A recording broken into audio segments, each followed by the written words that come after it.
This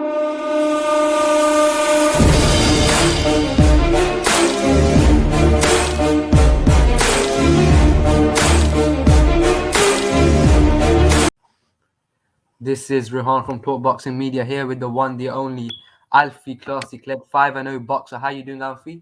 How you doing, champ? You okay? I'm good. How are you? All good, doing well. Thank you very much. Just resting up, ready for my sprint session in the morning. Yeah. Firstly, thank you for this interview. It's a pleasure. Thank you very much for taking your time to interview me. I appreciate it very much. Anytime. So, you're a 5-0 boxer.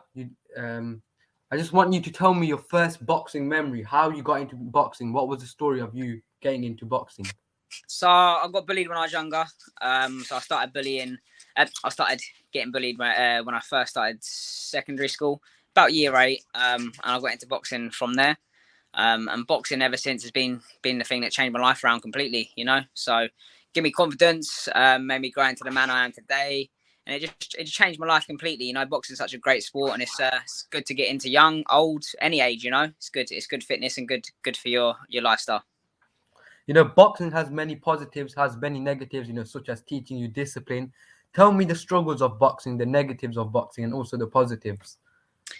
So boxing is a hard sport. You know, so obviously it's hard getting up, you know, like I was up at like 5 a.m. running the other day, you know, so it can be tough to be the best at this sport. You got to put everything into it. You can lose interaction with loved ones, you know, you can be stressy when you're cutting weight, and you're always focused on that. So I'm always focused on boxing and what's all I think about, you know. So sometimes it can be harder to interact with other people when you've trained twice in that day. You just want to go to bed, you just want to relax. So that can be a negative in it, but you know, keeping fit and keeping healthy is always positive anyway. And you know, like I said, with boxing, it changes your lifestyle, it changes your view on life, it changes your attitude, really gets to know the discipline for the sport, and everything you put into it. You know, it's a hard game. It's hard.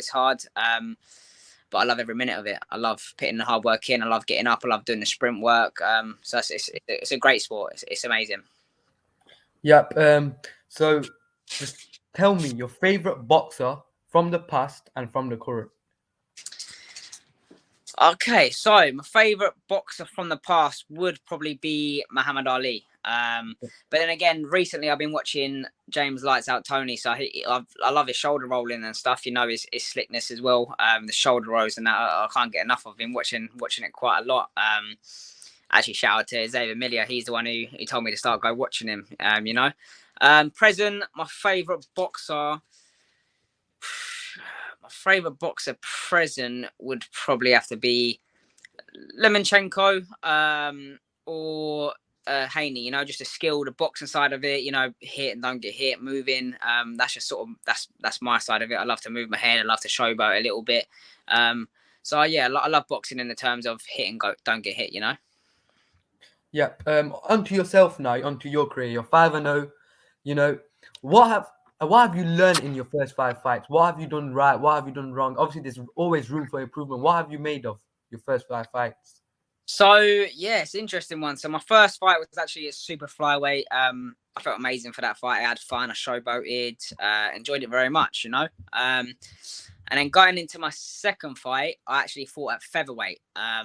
I was 53 kilos. The guy coming in at about 56.5 kilos. So there's a lot of difference. There's a lot of weight difference, which I give away. And I learned in that second fight, I got put down. I learned not to switch off at any time. In the first round, I won the first round with ease. I was just messing around. Switched off for a minute, talking to myself, thinking, oh, this is going to be easier than I thought. And by doing that, before I know it, my hands are down. I've swung a shot and I've been put over with a good shot. So that's a mistake I learned from, live and learn from. And then I think my other fights have been good. Like I've picked good effort, always work hard. I'm always a hard worker. Only up to my last fight, little bit hits and miss. I had a little injury during camp, which I thought would have been all right. I left it and then I had to cut weight where I weren't training for as much as I'd like to have been in camp, due to the injury, which made the weight cut closer to the fight a bit hard, which made me feel a bit tired during the fight, on my 5th fight, and a bit sluggish compared to than I usually am. But I've learned from that. I've learned to adapt. You know, if you've got an injury, you need to actually speak out on it rather than try to do a camp when it's little aches and pains. You know. But yeah, no, there's always room for improvement. I'm going into my first 6-rounder this fight, so I'm going to be strong. I'm feeling strong already. We're 4 weeks out. I'm on weight. I'm feeling good. I'm feeling very, very good.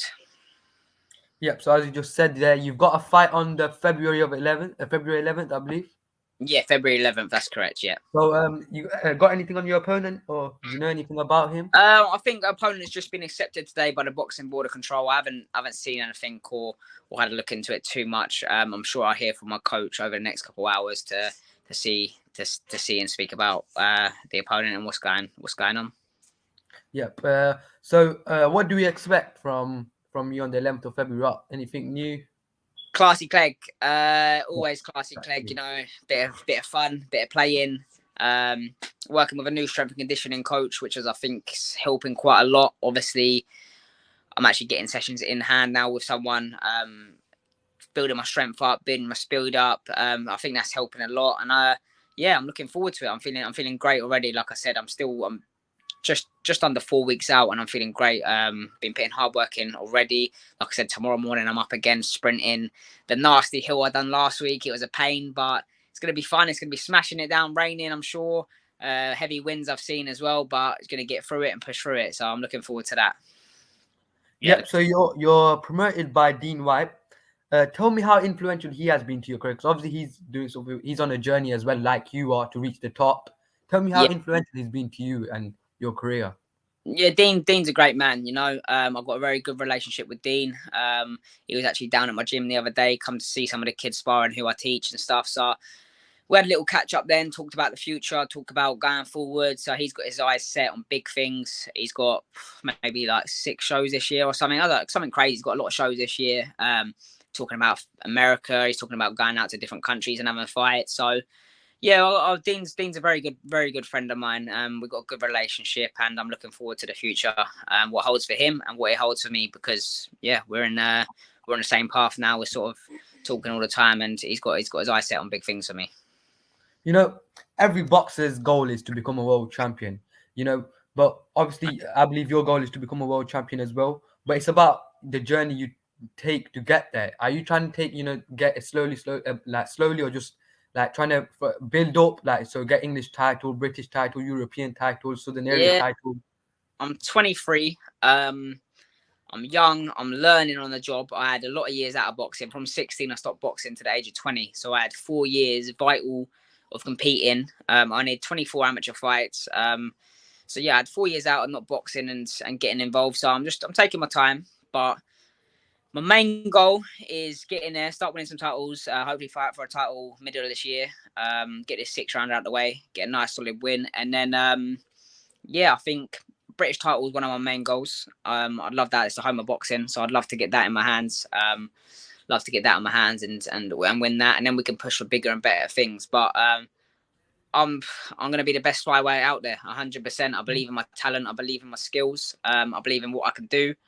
I work hard. No one works harder than me. I put the most graft in, and yeah, I can definitely do big things in this game. You know, I've been nice. I've said nice things about everyone. I've always been polite, but everyone's not the same. Everyone wants to have a little 2 pence and 2 say in their careers. So you know, like I said, I will dominate the flyweight division, and I'll take out anyone trying to get in my way. But you know, I'm friendly with everyone. I've got good friendships in this boxing game. But I'm on a path for myself and the path of destruction, and I will come out on top 100%. Yep, I believe I was checked on your Instagram that you've been up in Portugal with Dean Whyte. Tell me about that and what you learned from that. Yeah, so I was out there a few months ago. I've been out there twice now, training with Xavier Miller. So Xavier Miller, he's a good friend of mine as well. He puts a good saying in my career as well. Yeah, he's had good words with me, pad work, arranging sparring for me, and arranging things for me to do and work on. You know, so in Portugal it's good fun. I had Dean out there, Xavier there's putting work into me.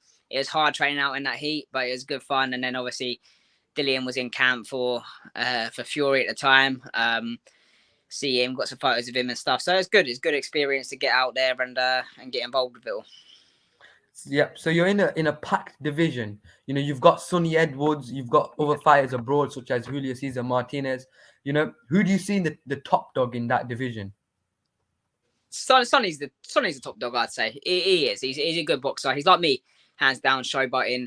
Can move. We're actually interesting to watch. You know, a lot of fighters aren't interesting to watch. They're boring. They come in with a simple 1-2s. They come in with a simple moves, but we're interesting. And we make a show, and that's what it's all about.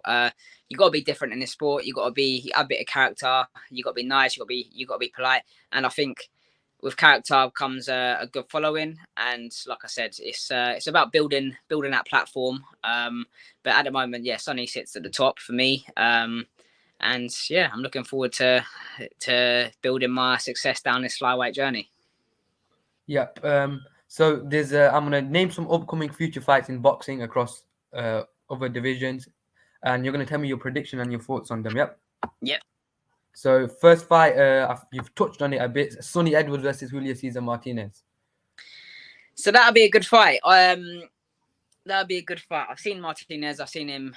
He fought Jay Harris, I think, didn't he, as well? So I've seen him have a few good fights. He's very strong. He's very, very strong. I think personally, Sonny will be too much with his foot movement. It's hard to keep up with someone who can always move. You know, you're chasing someone trying to throw big shots all the time. It's hard to keep up with someone who's always moving their feet. So for me, I'd say Sonny takes that. Chris Eubank Jr. versus Liam Smith. Chris Eubank Jr. I feel like he wins 100%. I feel like, yeah, it's a bit of a hit and miss fight for him. You don't really gain anything out of it if he wins, but Liam Smith could do something out of the ordinary and get a good shout out from it and get a good win on the night. But personally, I think Chris Eubank Jr. Yep. A week on from that, it's Anthony Yarde versus Artur Beterbiev in the light heavyweight division. Yeah, but Yarde's very good. He's fast. He's fast for the weight, you know. So that's his key factor. But I can't say his name. I've been struggling saying his name. But his opponent coming up as well. I feel like he's super strong. I feel like he's naturally too strong. He's had a lot of knockouts and stuff. And has he knocked every opponent out so far? Yeah, he's got a 100% KO ratio. 100%. Yeah. Yeah, so I like the power from him is extraordinary. Yarde's big, Yarde's strong as well. I think Beterbiev, I can't say it properly, my bad. Yeah, but I feel like he lacks a little bit of speed. So like when he starts off, he's a little bit slower. He hasn't got a major speed key about him like Yarde does. But Yarde's the English boy, so I'm going to stick with Yarde. Yep. Let's move on to the big boys, the heavyweights, the undisputed fight. Tyson Fury versus Alexander Usyk. What's your thoughts on that? Fury, 100%. Fury's too big. I know even people might say he struggles with smaller fighters and stuff like that, but he's a tank. Look at the size of him, you know. He moves like a lightweight. He moves fast hands, big and strong. And when we see a heavyweight use their power and use their strength against Usyk, he does not like it. Cesura roughed up Usyk. Yeah. Hello. Yep, you're there. Yeah, Cesura roughed up Usyk. What's happened to my camera's gone a bit weird, hasn't it? Yeah, Cesura roughed up Usyk quite a lot by using his weight and using his strength. So I think Fury's just going to be too big for him. Yep. In the 147-pound welterweight division, Crawford versus Spence. A fight that should have happened last year, didn't happen for whatever reason. Hopefully they can get it made. What's your thoughts on that? Oh, yeah, I know. That's a fight that's been meaning to happen for quite a while. I'm going to have to go Spence on that one.